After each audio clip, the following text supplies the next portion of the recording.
Hello, so today we're gonna eat our second dinner. Cheers. This is Pam. Na magkukonekta sa LRT Line 1, MRT 3 at MRT 7.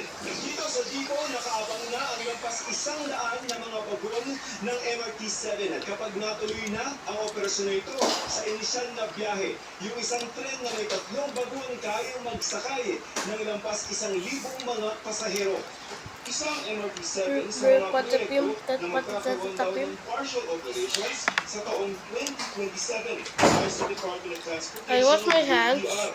Dalawang kilometro ito ng linis ng tren na mula sana sa San Jose del Monte, Bulacan hanggang sa North Avenue Station sa Quezon City. Ganito yung lapad nitong bagon. Papalagay na kapag sila. Halos katulad ito yung mga bagon ng LRT line. Nakasakay ka na ba ng LRT? Doon sa mga nakasanayan natin na bagon ng MRT Nakasakay ka na ng at train? LRT line 1. Nung bata ko, Isa-isa nang nabubuo Ngayon. ang 14 itong Hindi istasyon pa ako mula sa nakakasakay niya. Pasig sa Quezon City. Pero ayon sa TODR, 12 munang istasyon mula sa Siquidar hanggang sa North Avenue Station ang mapapatakbo sa 2027 dahil nagka-problema sa right-of-way sa San Jose del Monte, Bulacan. Yung natutulang stasyon, pipilitin natin tapusin yan by 2028. Pero dig deep for the rice. Sa 2027, magiging fully operational rin ang Unified Grand Central Station sa Quezon City. Do eat everything Noong with isang rice. taon pumandang na Picture ang Filipino. Phase 1 ng LRT Line 1 Cavite Extension.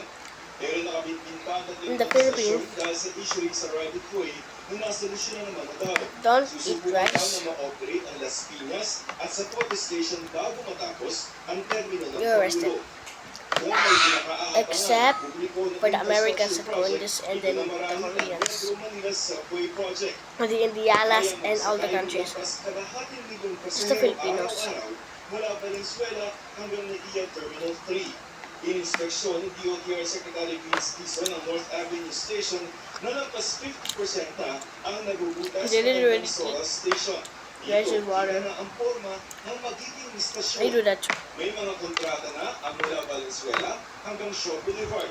Pero ngayong taon pa lamang mai-award ang mga kontrata para sa mga istasyon mula sa Kalayaan Avenue hanggang Naiya Terminal 3. I know there's still more, Dahil sa mga issue rin sa right-of-way, but lalo na sa mga bahagi ni my video's ending, so at mga matataas na gusali. I gotta say bye. 2032, matatapos ang buong proyekto, pero sa 2028 daw, kung kailangan mo, Bye.